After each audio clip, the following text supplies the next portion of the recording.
Namaste, everyone. Thank you, Bharat. Thank you, all of you, for joining today's Sunday Satsang. Today's topic, of course, is of inner transformation, and the blessings of Guru and God play a role, of course. Without that, we are not able to reach that higher state where we feel the divine within us. I will first begin with yesterday's the powerful spiritual essence of yesterday's solar, that is solstice, which is a day which is to be celebrated, friends, because it is on this day that the solar light, the sun rays are maximum received in the northern hemisphere, because as the sun is tilted on the north side, this is the longest day of the year, and we are receiving, sunlight, cosmic vibrations, which must be received by us. So it is a day to be rejoiced and to be open to receive divine grace. And it was actually celebrated in Sri Yukteswarji's ashram, the summer solstice. And also it is a very powerful day, because yesterday was yoga, the International Yoga Day. And we cannot even think of, friends, inner transformation, which is all about realizing God within us and knowing that we have the power to change, we have the power to transform. That power lies within us. And without yoga, it is not possible. You all are aware of the Patanjali's Ashtanga Yoga, where we learn of yamas, niyamas, asana, pranayama, pratyahara, dhyana, dharana, samadhi. And all of these help us to reach that state of inner transformation that we are seeking, our souls are seeking. Because our souls are looking for eternal joy. And that joy is only attainable in that divine state of realization, self-realization, and not in any of the outward material possessions or sense gratifications that we usually are engaged in. Now, to bring home this point of inner transformation, I was just reading a story, about a stone cutter, and I thought I'll share with you.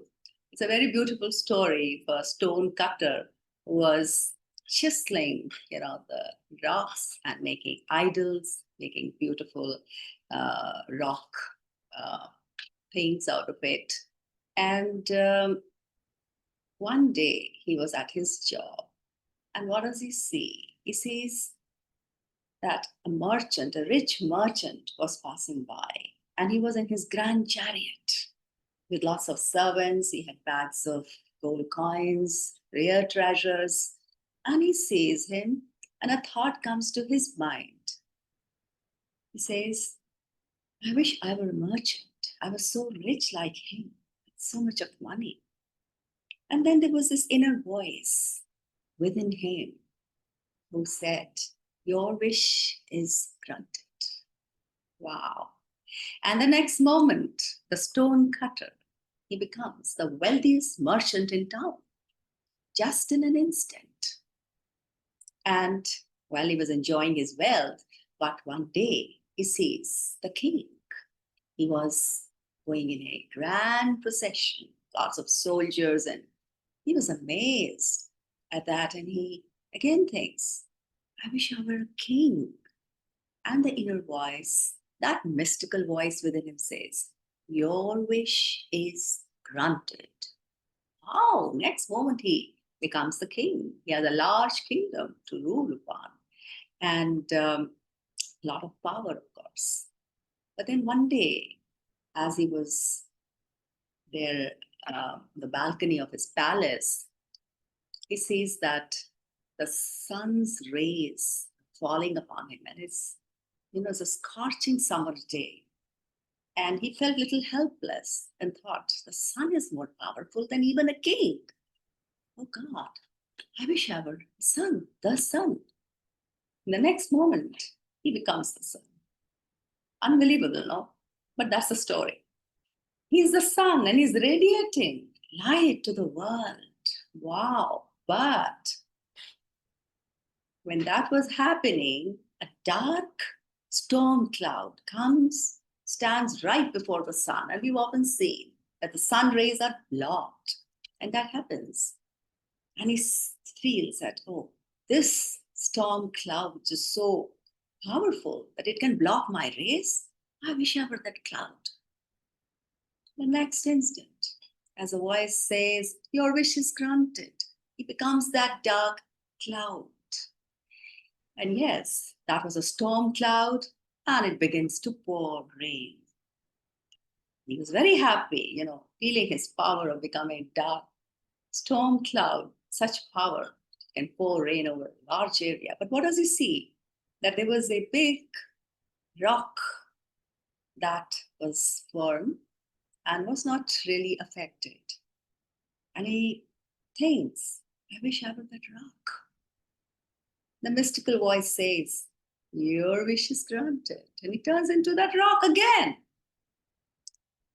And what does he see? That he was so close to the rock, isn't it? Because he was a stone cutter.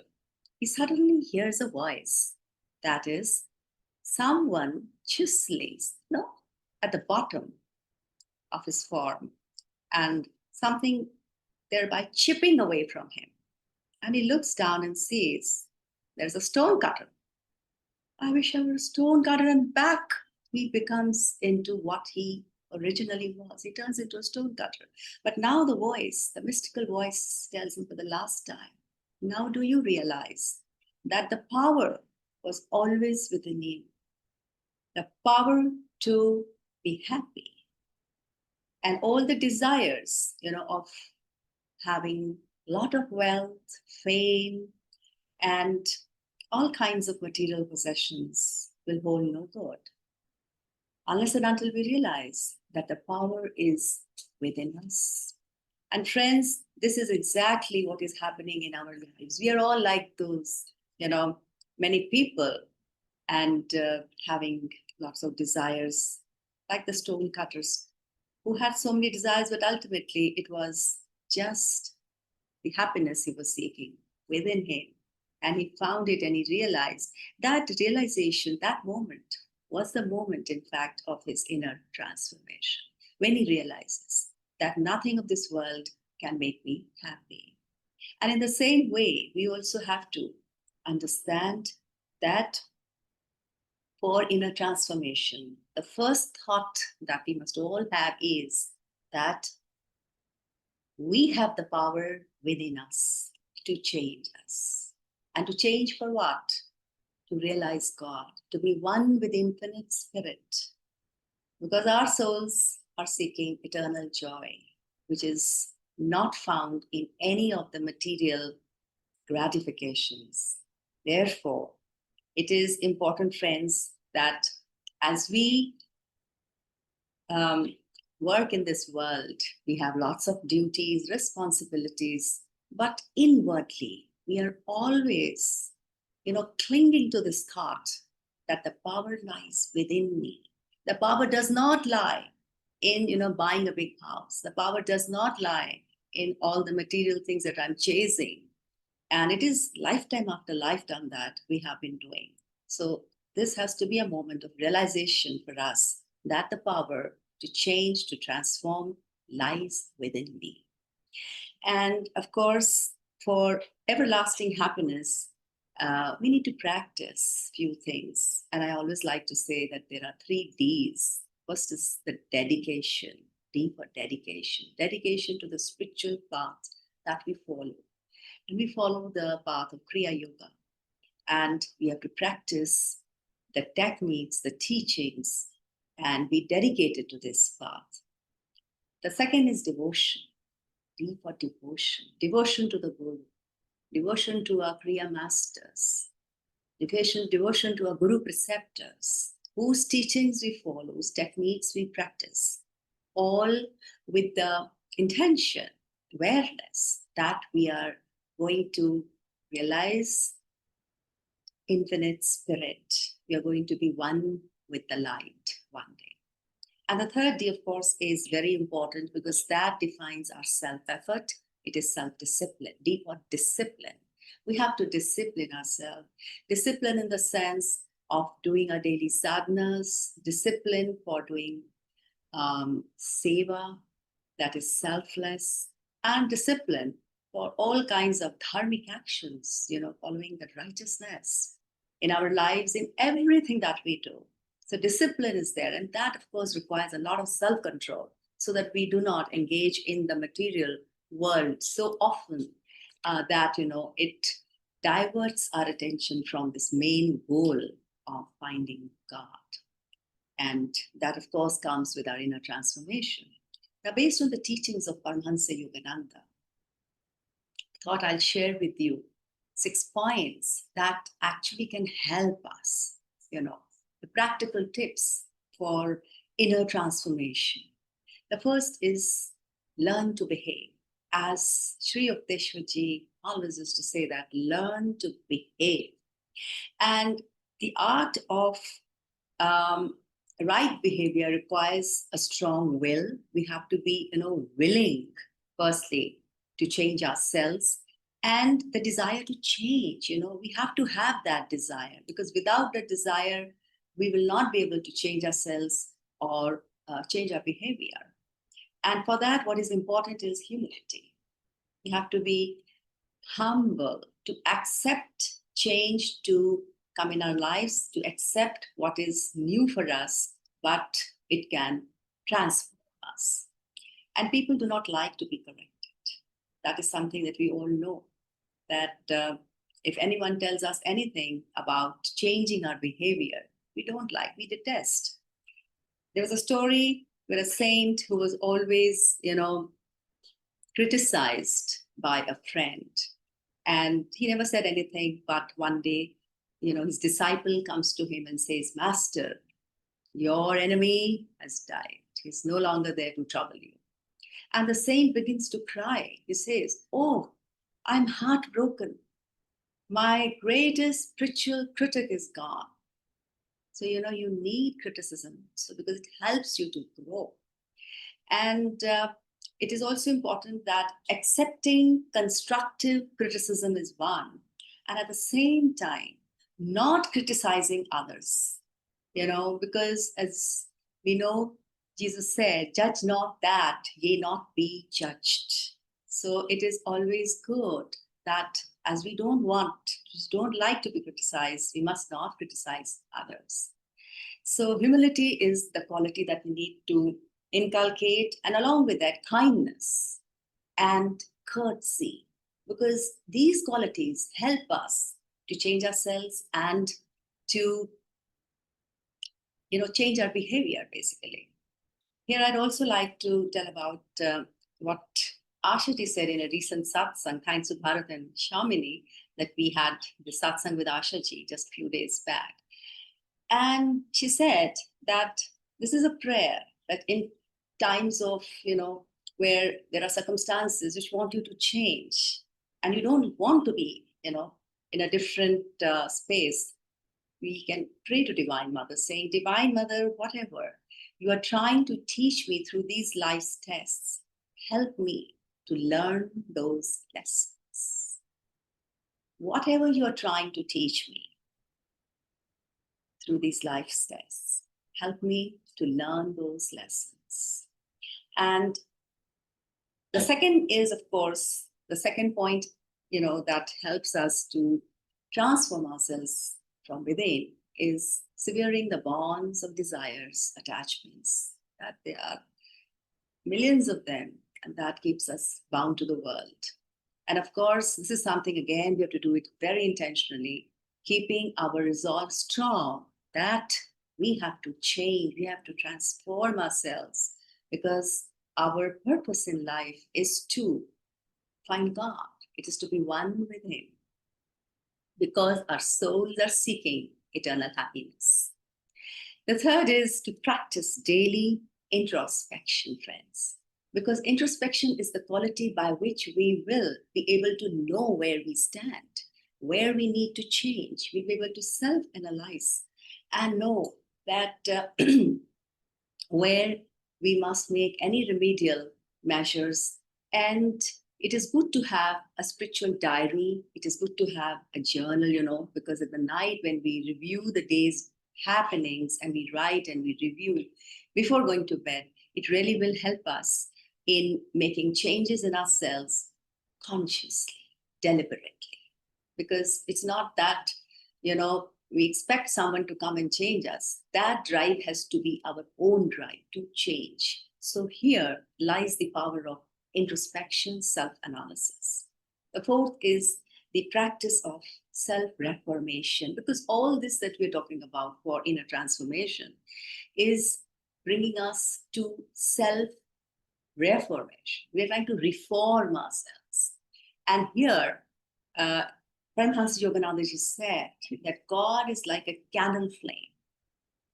And that candle flame cannot remain lit if your heart is full of negativity, if your heart is filled with jealousy and hatred, negative thoughts, then that candle will not remain lit.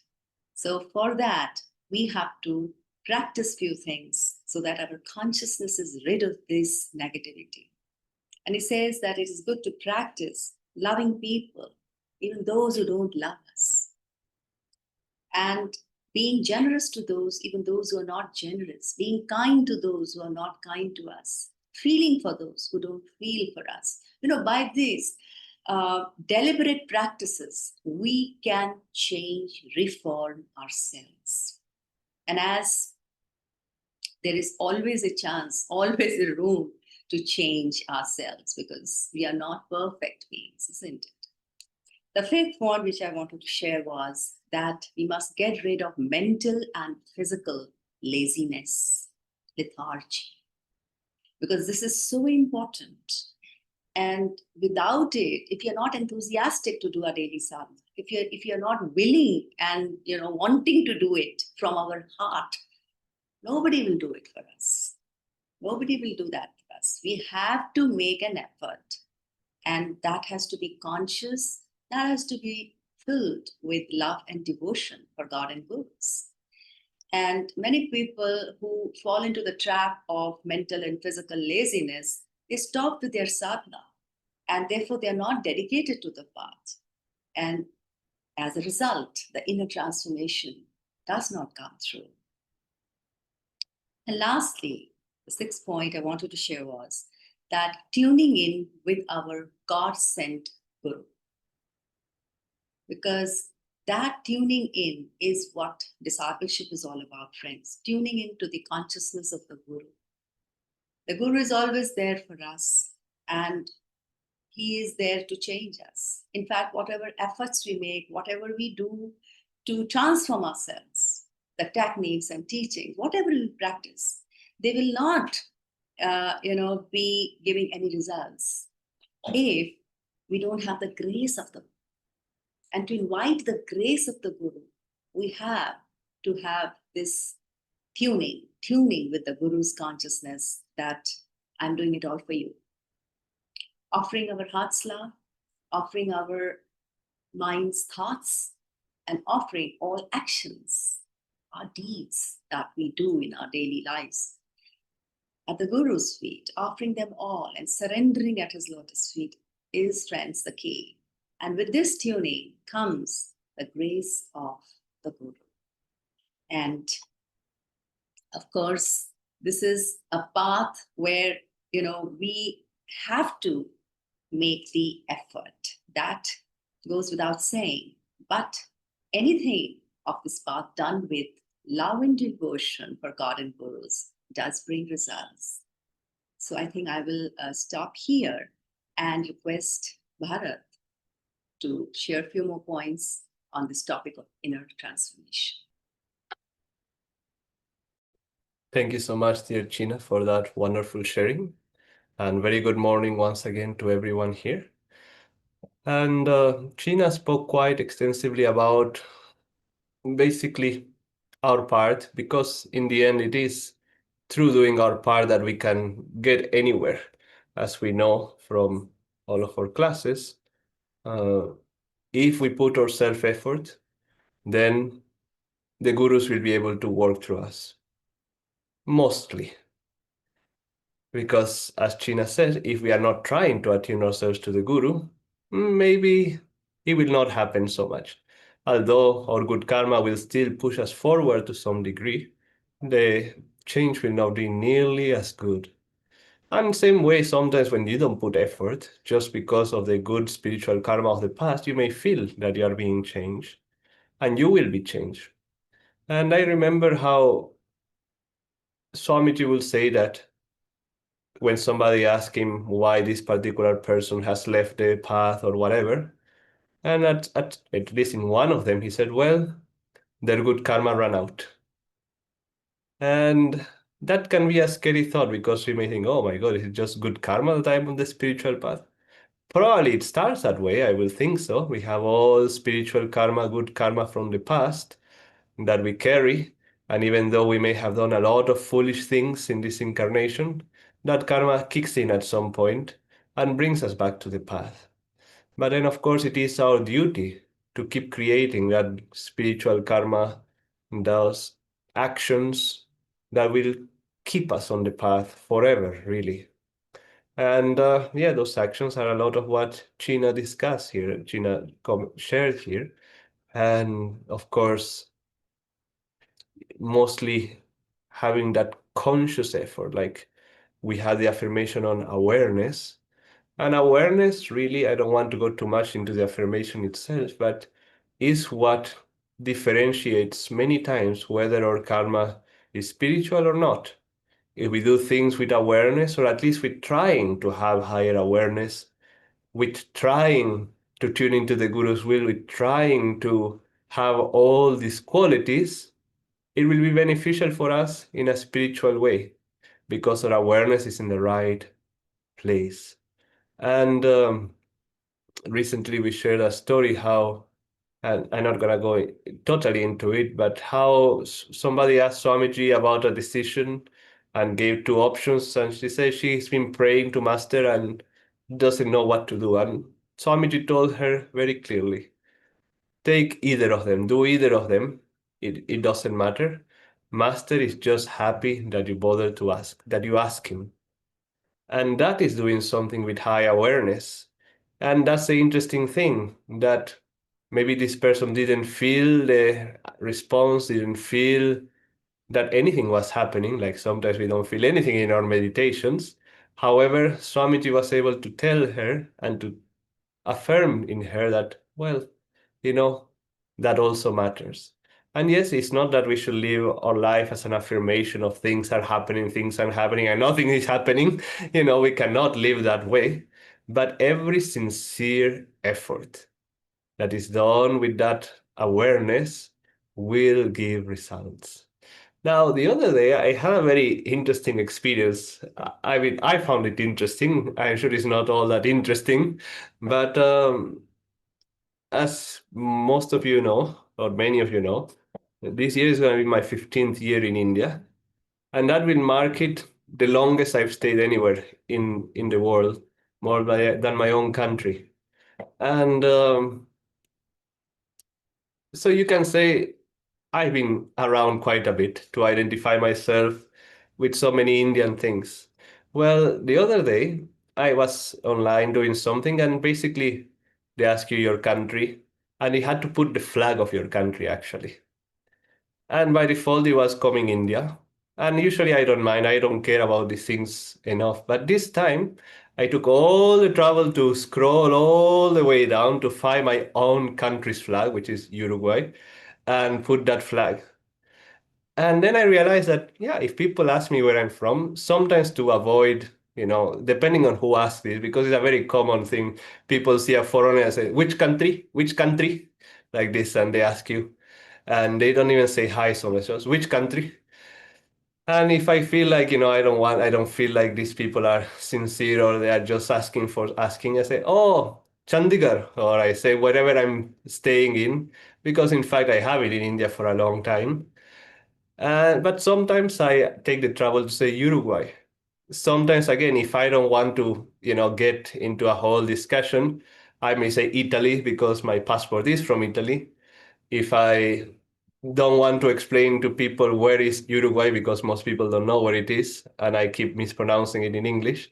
I say Argentina because it's very close by and everybody knows Argentina. But still, many, many times, maybe most of the time, I take the trouble to say Uruguay. And I say, why? Why is that? Why did I bother to put the flag of Uruguay? Why did I bother to do I bother to still say that? And I say, well, I'm still, I suppose, even though I don't know, I'm quite identified with my country. Even though I haven't been there in 16 years or so. It's not that I keep up with the news. I only have one friend over there that I speak to once a year or so. And my mind is totally not in my country. Yet, still that self-identification is there. And I'm like, wow, I'm not usually one who is too proud of country and all those things, but still that seed is there. And I have not worked necessarily to get rid of it or anything. But do I remember that Master did say that a particular devotee, he did not find liberation in this incarnation because he was too proud of being an Englishman. Now, that was, even though he was a very advanced soul, now that was pride of being that. It's not that I feel proud, or many people feel proud perhaps of being in a certain nationality, but still that identification is there. However, I certainly have seen that on my period in the path, a lot of those things have disappeared. Like I used to follow football very closely when my country used to play. And now, when the World Cup comes, I will look at it and things like that. But even that interest is not there anymore. I still root for it. I think if India and Uruguay were to play against each other, I probably will still root for Uruguay slightly more than India, but I will be happy with any one of them winning. And it's such a silly thing. Yet, I was thinking that when we come into the path and we see people on the path, we see people changing all the time. That's one of the blessings I feel of being on the path for a while, that you get to see people's transformation and it inspires you to also transform yourself and maybe also gives you some hope that you also probably have changed. If everybody around you is changing by practicing this, probably you also are changing even if you don't realize. But yet, when we think about ourselves, when we think of receiving the grace that will transform us, we tend to think only on the big things. Many people, the moment they come on the path, there is a certain grace that comes and changes it, transforms them completely. And we sometimes identify that with grace. But I have a feeling that a lot of it is so happening in the background because we are all aware of all those big faults that we have. And we are really trying to work very diligently, like Cheena said, in changing them. But still, they are quite big. They are fully formed trees in our consciousness that require a lot of effort to get rid of. Yes, we have become better at it, but perhaps we haven't yet succeeded at fully removing it. However, think of how many things God's grace must be taking care of for us in the background of things like this little thing of my country that I didn't even realize I had there, honestly speaking. I never really introspected on. But so many other things they must be cleansing from us that we thought they were important, but now we realize they're not important. Things we used to care about, that we were attracted to. Oh, I guess things have changed after all. And in all these little things, as we often say with the aids of meditation, when we teach meditation of Gulliver's Travel, that he got tied with so many little ropes, you know, maybe you can say we have one big rope across our chest that is very strong, but we still have thousands or millions of little ropes. And those little ropes still, when you break them, you get quite free. You can move much more. Even though there is maybe still one big rope that is still tying you down, then you can use even your hands to help you remove that bigger rope. And I have a feeling that a lot of the transformation is really happening. God is really working to help us remove so many of those locked energy that may seem insignificant. But in the end, They are a strong flow of energy. And I have a feeling that's one of the reasons we see people changing so much. Because the energy, so much energy gets released that we don't know. And it gets directed more towards self-realization, towards love of the Guru, whatever it may be. In the end, we have to always remember that whatever we do is to attract that grace of God, that love of the masters that will liberate us. Remember how Master told once to some disciples, "Look how I have changed Walter." When Swamiji was thinking that he was through his self-effort changing, and then he realized, of course I was doing my effort, of course was it all very important, but in the end, it was the Guru.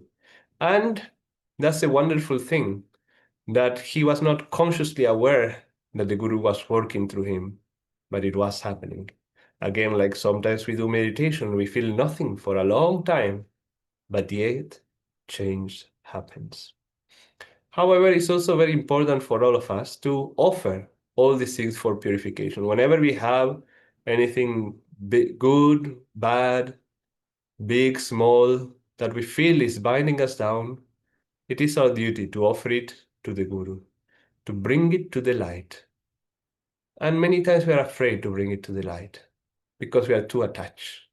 Or this one particular thing, this one particular desire, this attachment to this person or that person, this particular feeling that I get by doing this or that, I cannot give that away. And it's fine, we don't have to give it away right away. We'll suffer, but still, we don't have to. Other things can happen in the meantime, but eventually we have to understand that we had to give everything good and bad, to purify by the Guru. But I like what Jayaji said once, that it is good when we talk about likes and dislikes, it's good to work in your dislikes first. We say, oh, I should not like anything, I should not dislike anything, because at least a like has a little positive energy flow. We can spiritualize that energy flow more easily. Whereas if we work if we want to, say, no, I should not enjoy, we kind of bring a negative connotation. Whereas if we want to overcome a dislike, we can only overcome a dislike with a positive quality.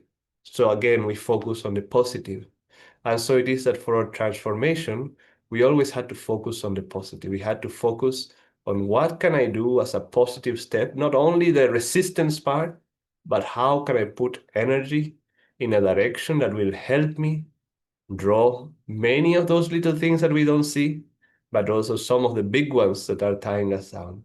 And like that, we see over time, it takes time, that transformation will come. And finally, I think as devotees, it's very important for us to see everything as the grace of God, everything as the grace of the Guru.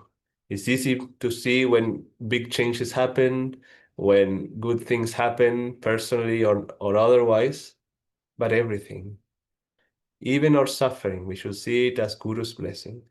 That we are suffering because we are trying to learn a lesson.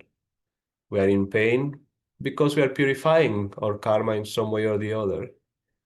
And even if you don't feel so, it's good to think so, to bring that awareness. I think, yes, part is affirmation, like in Kriya and some of our techniques, we start with visualization to help us bring that feeling. And sometimes we had to start with affirmation to help us bring out that actual feeling that, yes, this too is Guru's grace. Yes, this too is happening for my own good. What do I have to learn? What do I have to let go? What am I attached to?